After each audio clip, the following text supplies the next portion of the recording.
Hello friends, welcome to our study career channel. Study career channel में आप सभी का स्वागत है। आज से हम ज्योग्राफी की क्लास स्टार्ट करने जा रहे हैं। तो चलिए ज्योग्राफी को देखते हैं, पढ़ते हैं और समझते हैं। देखिए ज्योग्राफी की बात करें तो सबसे पहले पढ़ने से पहले ज्योग्राफी शब्द के बारे में ही जान लें कि ज्योग्राफी शब्द कैसे है। जियोग्राफी जियोग्राफी दो शब्दों से मिलकर बना है, एक है जियो और दूसरा है ग्राफी। जियो माने होता है अर्थ और ग्राफी माने होता है स्टडी। मतलब अर्थ की स्टडी करना, मतलब पृथ्वी का अध्ययन करना ही भूगोल है। मतलब अब ऐसा कहा जाए, उसकी एक डेफिनेशन बनाया जाए तो पृथ्वी का अध्ययन करना ही भूगोल है। यानी भूगोल एक ऐसा विषय है जिसमें हम पृथ्वी का अध्ययन करते हैं। ठीक। अब देखिए जियोग्राफी को हम लोग अपनी सहूलियत के हिसाब से कई भागों में बांट लेते हैं। जियोग्राफी को हम लोग कई भागों में बांट लेते हैं। एक होती है फिजिकल जियोग्राफी, जिसे अपन बोलते हैं भौतिक भूगोल। एक होती है इंडियन जियोग्राफी, जिसे हम कहते हैं भारत का भूगोल। एक होती है वर्ल्ड जियोग्राफी, जिसे कहते हैं विश्व का भूगोल। ह्यूमन जियोग्राफी चौथी, जिसे हम लोग कहते हैं मानव भूगोल। और पांचवी होती है इकोनॉमिक जियोग्राफी।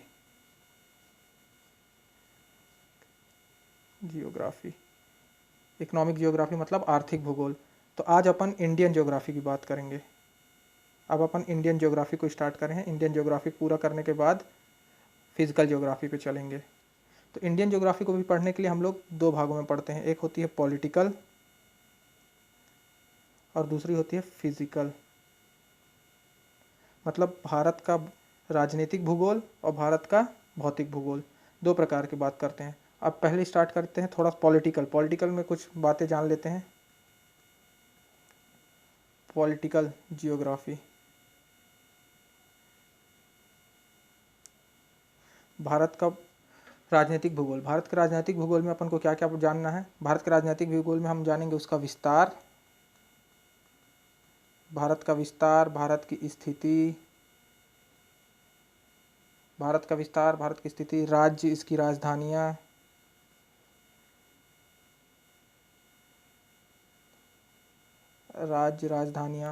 और इसके पड़ोसी देश, इसकी सीमाएं, इसके समुद्री तट का कितने किलोमीटर हैं, कितनी किलोमीटर सीमाएं हैं, ये सब इसमें पढ़ा जाएगा।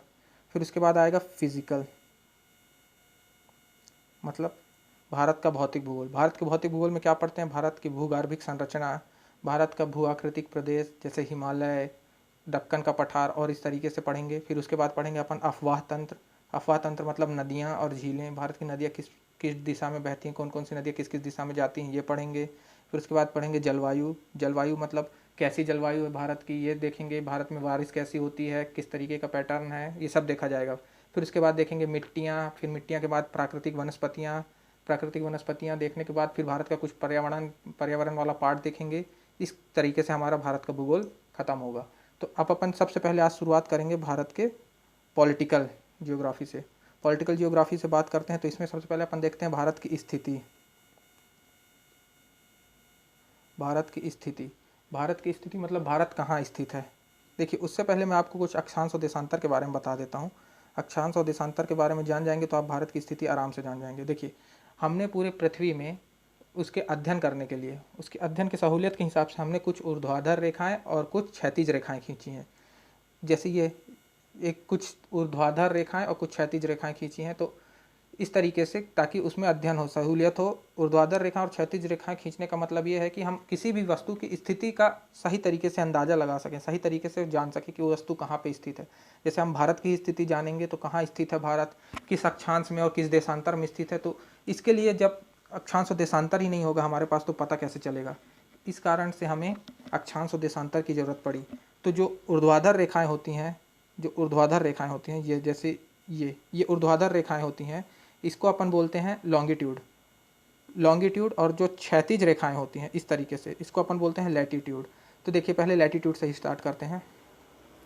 इसको अपन लैटिट्यूड बोलते हैं और हिंदी में इसको बोलते हैं अक्षांश। लैटिट्यूड को बोलते हैं हिंदी में अक्षांश। देखिए ये लैटिट्यूड इस तरीके से चलते हैं। ये बीच वाला जो होता है ये कहलाता है 0 डिग्री, 0 अक्षांश पे। इसे अपन इक्वेटर भी कहते हैं। इक्वेटर या भूमध्य रेखा या विषुवत रेखा भी इसे कहा जाता है। और जो इस तरीके से होते हैं। फिर ये जैसे जैसे आप इसको दो भाग में, ये एक अर्थ को, एक पृथ्वी को दो भागों में बांटता है। तो ये ऊपर वाला भाग हो गया नॉर्थ हेमिस्फीयर, मतलब उत्तरी गोलार्ध, और नीचे वाला पार्ट हो गया दक्षिणी गोलार्ध, सदर्न हेमिस्फीयर। इसी तरीके से जब अपन हॉरिजॉन्टल रेखाएं की बात करते हैं, जिसे अपन ऊर्ध्वाधर रेखाएं बोलते हैं, सॉरी हॉरिजॉन्टल नहीं, वर्टिकल रेखाएं की बात करते हैं, जिसे हम ऊर्ध्वाधर रेखाएं बोलते हैं, तो देखिए उस पर क्या होता है। देखिए अब वर्टिकल रेखाएं की बात करते हैं, जिसे अपन लॉन्गिट्यूड बोलते हैं। लॉन्गिट्यूड भी जैसे जो 0 डिग्री लॉन्गिट्यूड होता है उसे अपन ग्रीनविच बोलते हैं, ग्रीनविच लाइन बोलते हैं। क्यों? क्योंकि ये यूके के लंदन के ग्रीनविच शहर से होकर गुजरती है, इस कारण से इसका नाम हो गया ग्रीनविच लाइन। अब देखिए इसके इधर जाएंगे, ग्रीनविच लाइन के इधर ईस्ट तरफ जाएंगे, तो ये एक हेमिस्फीयर हो गया, इसलिए इसको अपन बोलते हैं पूर्वी गोलार्ध। और इस तरफ जाएंगे, वेस्ट जाएंगे, तो ये दूसरा हेमिस्फीयर हुआ, मतलब गोलार्ध हो गया, तो इसको कहते हैं पश्चिमी गोलार्ध। तो 0 डिग्री के पूर्व में जाएंगे, एक भाग, एक हिस्सा तो पूर्वी गोलार्ध होता है, और 0 डिग्री लॉन्गिट्यूड के वेस्ट में जाएंगे तो एक हिस्सा पश्चिमी गोलार्ध होता है। उसी तरीके से जैसे इक्वेटर के अपन नॉर्थ में जाएंगे तो ये हो गया उत्तरी गोलार्ध, साउथ में जाएंगे तो दक्षिणी गोलार्ध। अब चलिए अब बात कर लेते हैं भारत की। भारत कहाँ पे है? अब देखिए मैं आपको कुछ दिखा रहा हूँ, फिर आप बताइए।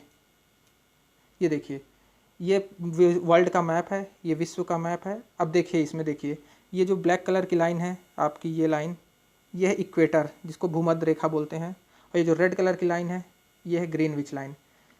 ग्रीनविच लाइन ये 0 डिग्री लॉन्गिट्यूड है और ये 0 डिग्री लैटिट्यूड है। अब देखिए इधर जाएंगे तो पूर्वी गोलार्ध, और इससे इधर जाएंगे तो उत्तरी गोलार्ध। इसी तरीके से इधर, इसके इधर जाएंगे तो पश्चिमी गोलार्ध,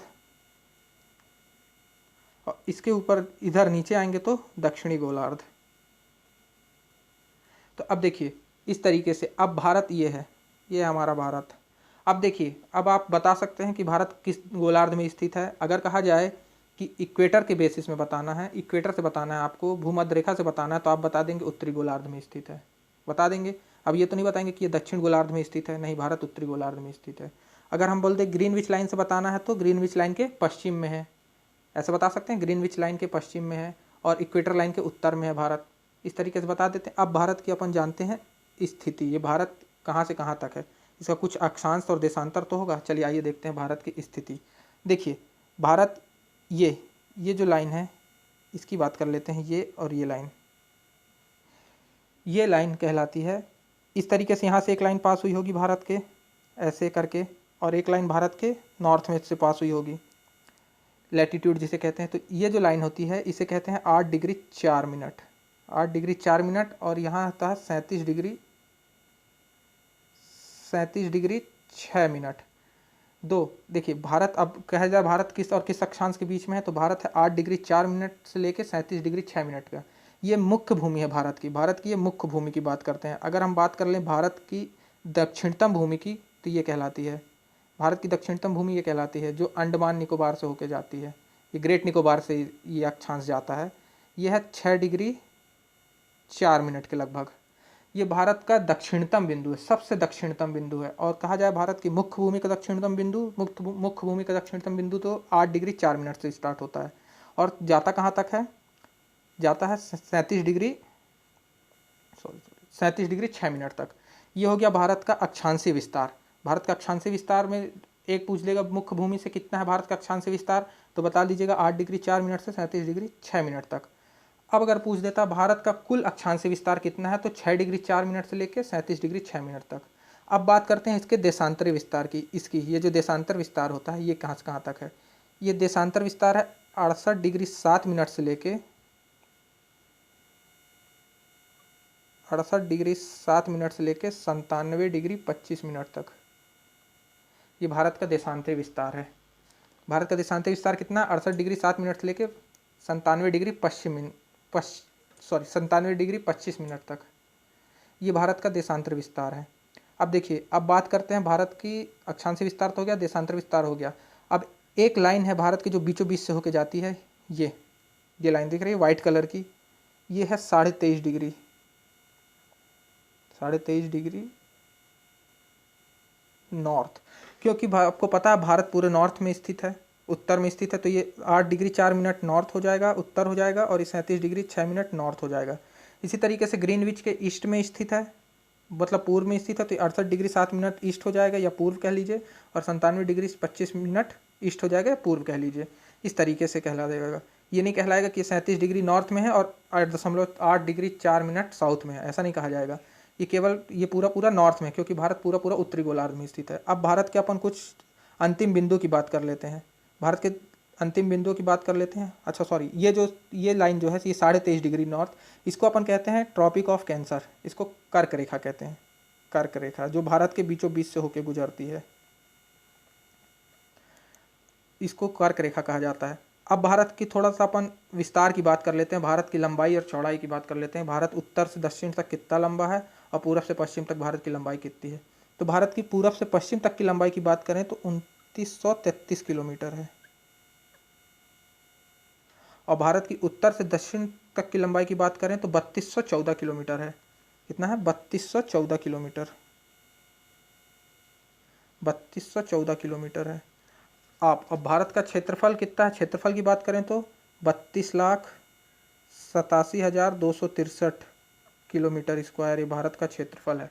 इस तरीके से अपन भारत का अक्षांशीय विस्तार, देशांतर विस्तार देख लिए, भारत का क्षेत्रफल देख लिए, भारत की लंबाई देख लिए, उत्तर से दक्षिण, पूरब से पश्चिम, पूरा विस्तार हो गया, भारत का विस्तार हो गया। अब अपन भारत के अंतिम बिंदुओं की बात कर लेते हैं। भारत के अंतिम छोर कौन कौन से हैं? जैसे ये हो गया उत्तरी अंतिम छोर, ये हो गया दक्षिणी अंतिम छोर, ये हो गया पश्चिमी अंतिम छोर, ये हो गया पूर्वी अंतिम छोर, और ये यहाँ पे हो गया दक्षिणी अंतिम छोर। यहाँ पे देखिए दक्षिणी अंतिम छोर दो हैं, जिस प्रकार से अक्षांश दो थे, इस तरीके से अपन ये दोनों को बताते हैं कौन कौन से कैसे हैं।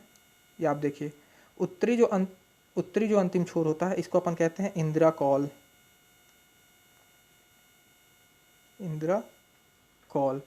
और जो मुख्य भूमि में भारत का दक्षिणी छोर है, जो मुख्य भूमि में दक्षिण छोर है, यह कहलाता है कन्याकुमारी। इसे कैप कैमोरिन भी बोलते हैं, कन्याकुमारी। अब भारत की ये जो कुल दक्षिणतम बिंदु है, जो कहा जाएगा ऐसे कहेगा कि भारत का टोटल दक्षिणतम बिंदु मुख्य भूमि का नहीं, लास्ट वाला दक्षिणतम बिंदु बोला जाए तो आप कहेंगे ये है, ग्रेट निकोबार में स्थित है। ग्रेट निकोबार मतलब बृहत निकोबार में स्थित है, इसको बोलते हैं इंदिरा पॉइंट। इसको पिगमिलियन पॉइंट भी बोलते थे, पिगमिलियन पॉइंट। 2000 इसका जो कुछ हिस्सा है, 2004 की सुनामी जब आई थी 2004 में, तो कुछ हिस्सा इसका समुद्र में डूब गया। इस तरीके से अब देखिए भारत के पूर्वी और पश्चिमी विस्तार की बात कर लेते हैं। भारत के पूर्वी और पश्चिमी विस्तार की बात कर लेते हैं। पूर्वी विस्तार में देखिए, भारत का जो पूर्वी विस्तार है, पूर्वी छोर है, जो अंतिम छोर है, यह किबिथु,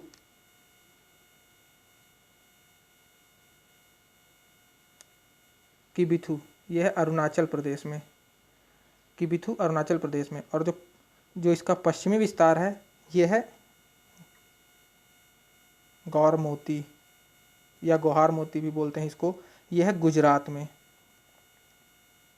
इसी तरीके से अगर अपन देखें, उत्तरी बिंदु कहाँ है? जम्मू कश्मीर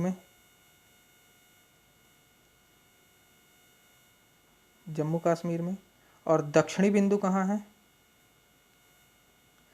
मेन मुख्य भूमि का दक्षिणी बिंदु है तमिलनाडु में, और अंतिम बिंदु पूरा है ग्रेट निकोबार में, बृहत निकोबार में।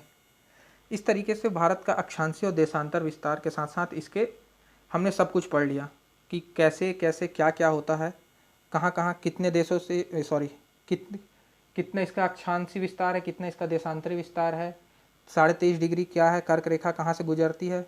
ये सब अब बातें जो आगे की बची हैं, ये मैं आपको बाद में बताऊंगा, आगे के लेक्चर में बताऊंगा कि भारत का कितने राज्य हैं, राजधानियां हैं, किस किस देशों से सीमाएं छूता है, और भारत का कितना क्षेत्रफल है, कितनी लंबी सीमा बनाता है भारत की, स्थलीय सीमा और तटीय सीमा बनाता है। ये सब अब आने वाले वीडियो में आपको बताऊंगा। तब तक के लिए धन्यवाद। और हाँ गाइस, अगर आपको ये वीडियो पसंद आया हो तो प्लीज़ इस वीडियो को लाइक करें, इस वीडियो को शेयर करें और हमारे चैनल को सब्सक्राइब करें। और हाँ, एक और बात, कल मैंने यूपी जनसंख्या नियंत्रण बिल पर एक वीडियो बनाया था। अगर आप उसे अभी तक नहीं देखे हैं तो जाके देख लीजिए, इस वीडियो के डिस्क्रिप्शन बॉक्स में उसका लिंक दिया गया है, वहाँ से जाके आप इसको वीडियो को देख सकते हैं। धन्यवाद।